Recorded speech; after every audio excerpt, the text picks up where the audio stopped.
people, how are you doing? Welcome back to Hollywood Breakdowns, and I'm your friendly Hollywood Breakdowner, Pratev Raj. And in Hollywood Breakdowns, I talk all things about Marvel and DC, from posters to trailers. I break down every single thing to make your film experience better and appreciate the makers for their attention to detail. Anyways, let's get on moving with this video. Also, if you didn't remember, this is the poster from when I went to watch No Way Home in theaters last year, and I showed it in front of the camera so happily, and I remember how happy I was during my spoiler review when I showed that. Was it the spoiler review, I think, or the non-spoiler review, I'm not sure, but I showed it there and I was so happy. I'll link the video here at the top right hand corner. And yeah, so I finally got to put it up, and I think this will be my new spot for videos if I will do more next year. And yeah, it's very touching to see it there now in front of the camera, and I'm sure you like it too. So it's that time of the year again, and I'm going to talk about 20 movies and shows coming in 2023 that I'm really excited for, and you should be really excited for them too. Since 2022 is ending today, I thought I should talk about 20 movies that you should be excited for next year. And of course, tomorrow I'll be talking about the top 10 movies of 2022 that I really like. Also, I would really like to apologize for the quantity and quality of uploads this year. You might have realized that besides my watch party live streams, there weren't many videos this year. Across all my channels, at least I was posting trailers in this channel, but my other ones had absolutely nothing. It's because I'm not actually having much time due to my studies that have gotten harder since my ordinary level exams are next year. But I have still tried to give updates via community posts and on Instagram. Oh yes, I can now make posts on YouTube, which means that there is no more use for my Telegram channel, but it might still come in use in the future. So just hang on there. It's now time for you to stay on the lookout for my posts. And I'm also on Instagram if you still don't know. So I'm basically more active there. So just follow me on Instagram so that you don't miss out on anything. My username is at HWB_OFFL.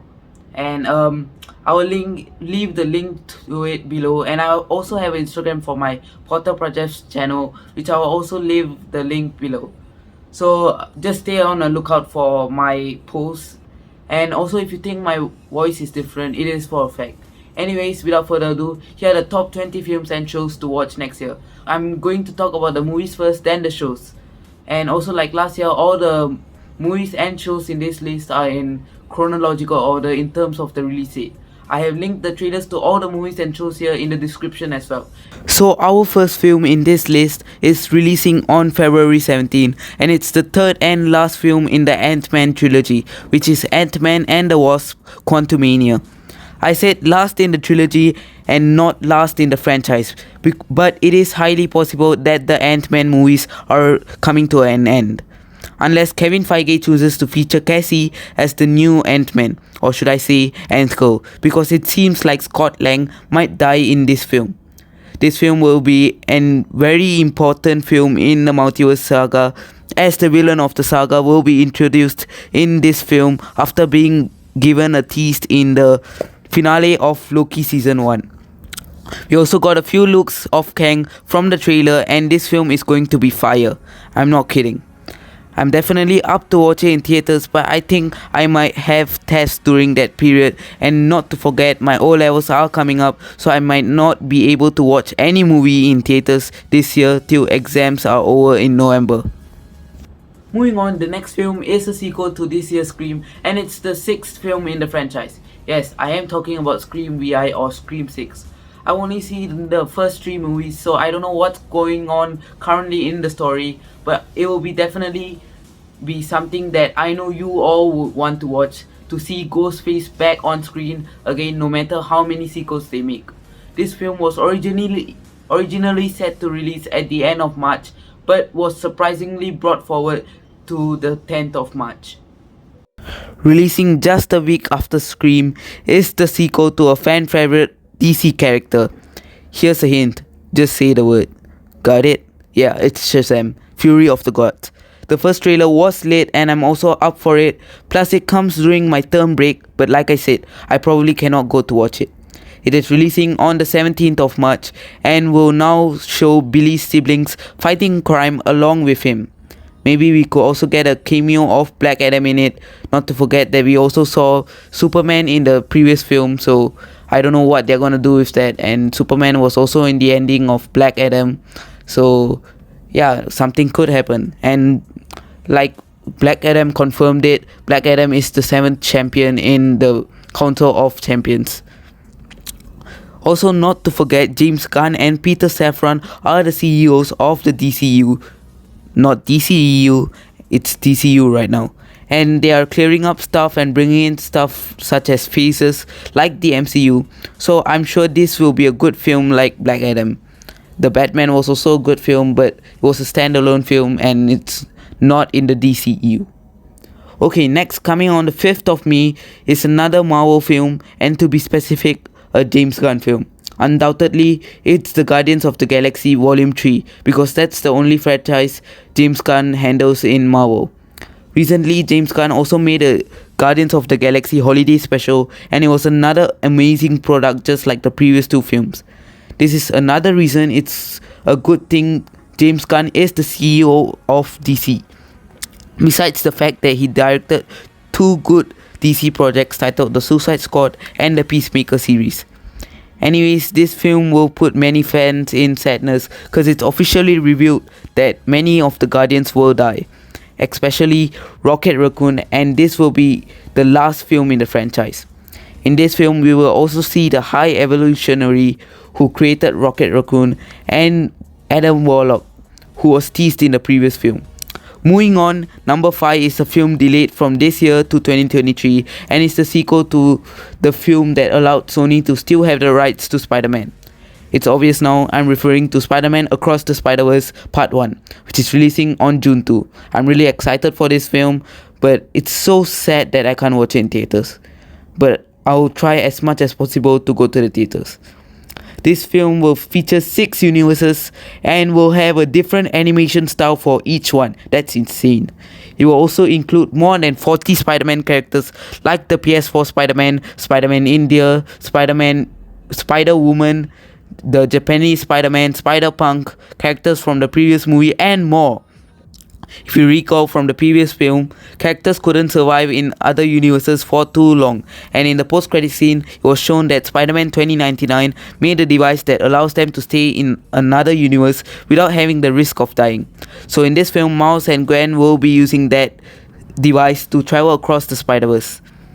Spider-Man 2099 is voiced by Oscar Isaac, who plays Moon Knight in the MCU, and Gwen Stacy is voiced by Hailey Steinfeld, who plays Kate Bishop in our Earth 616 universe. Releasing a week after Spider-Verse is the 7th installment in the Transformers franchise, Transformers Rise of the Beast. Seeing the trailer, I'm excited for this one because I really like Transformers from when I was like 7, and seeing Animal Autobots is something new, and I like how realistic the CGI is. Seeing Optimus Prime and Bumblebee once again is a whole new feeling, but sadly I will definitely not be able to experience this in theaters as it releases on June 9, which is pretty close to when my preliminary examinations will happen.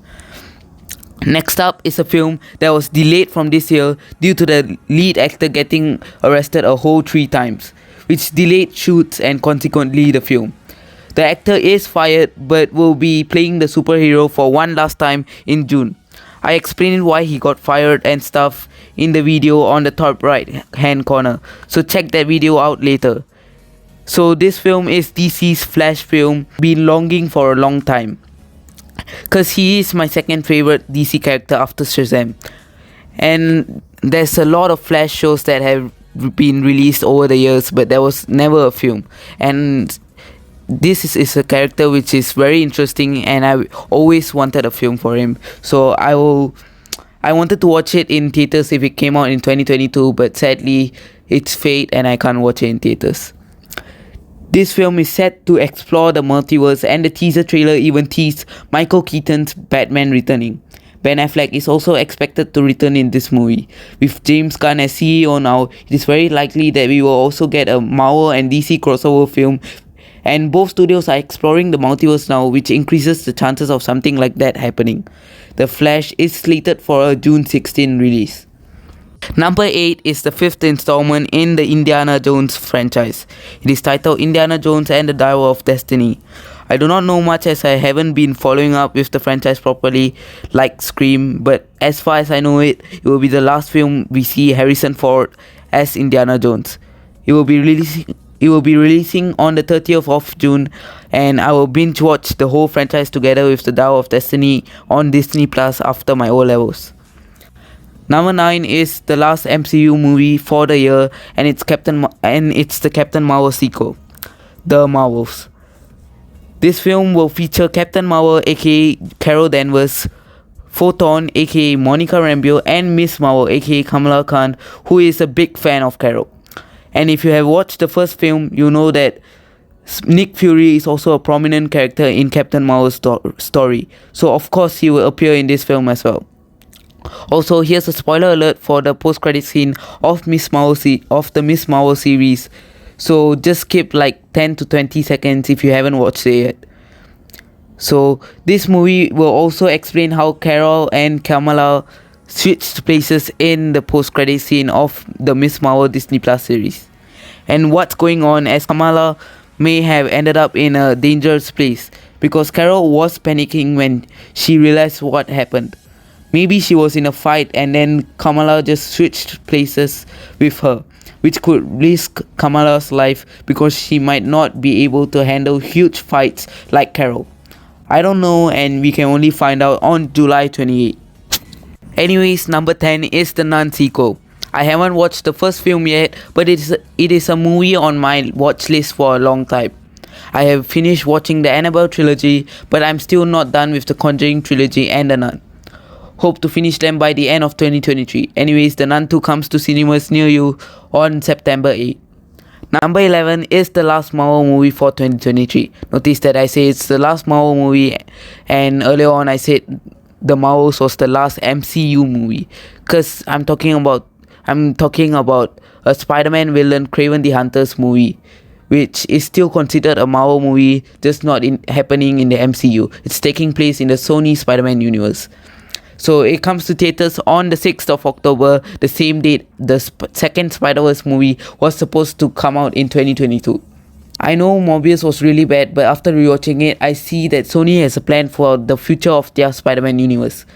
A plan to make villains anti-heroes and do something big. I won't cover it in this video so that this video isn't too long, but I'll try to make a separate video on it in the future. Anyways, I'll definitely watch this film on Netflix or something, because there's no way I can watch it in theaters. I mean, it's just like a few weeks before my exam.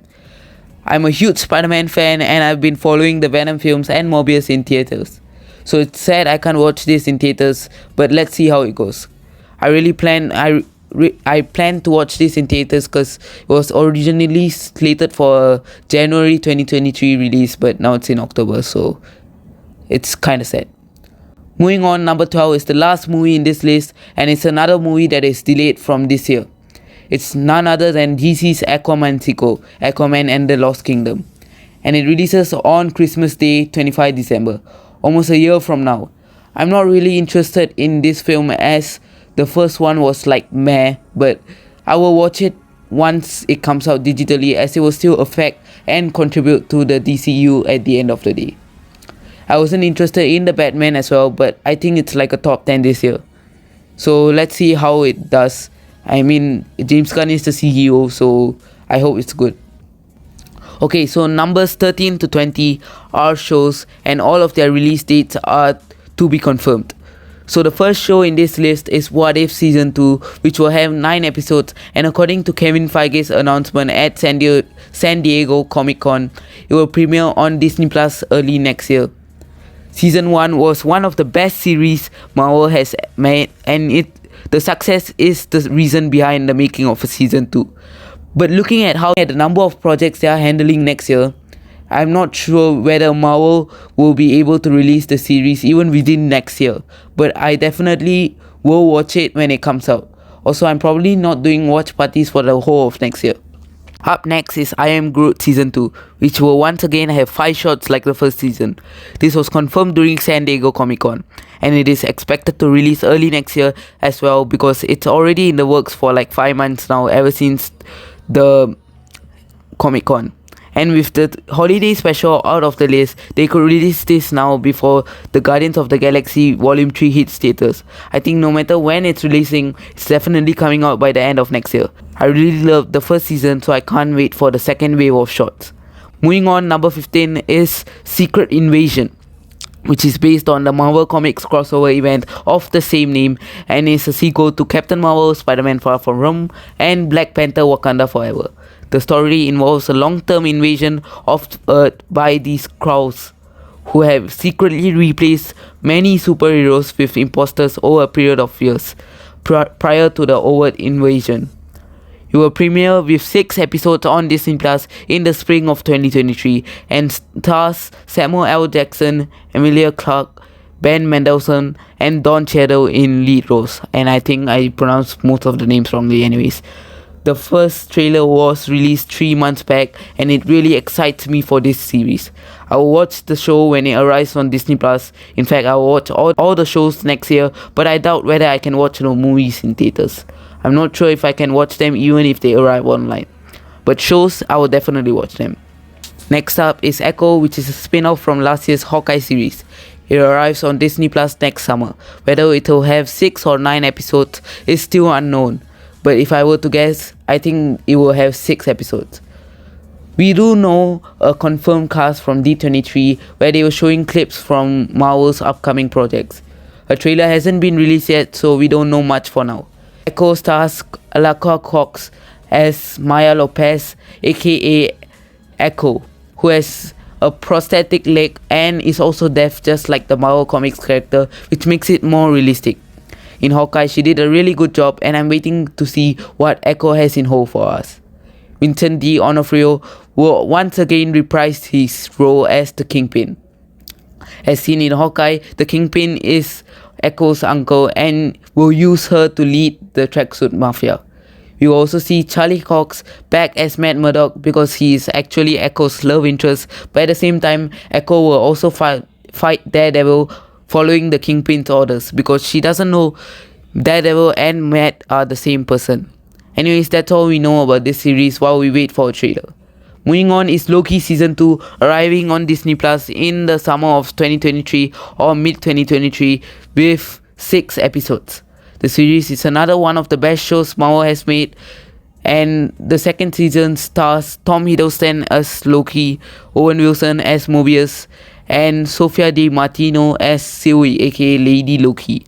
The previous season left us off with Sylvie killing He Who Remains, and Loki was transported to another universe where the TVA was already conquered by Kang.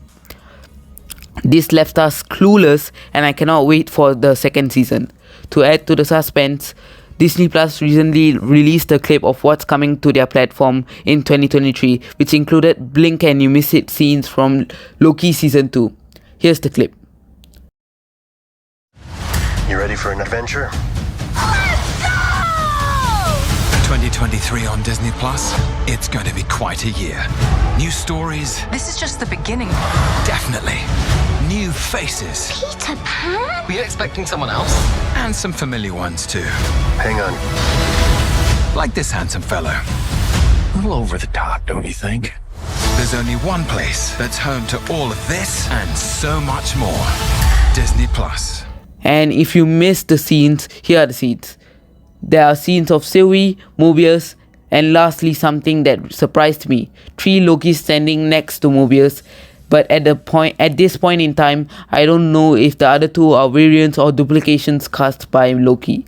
There is also this last scene from this clip of Loki falling inside the TVA's headquarters, which reminds me of a scene from Thor Ragnarok. Here's the scene. What's this? What are you doing? This isn't me.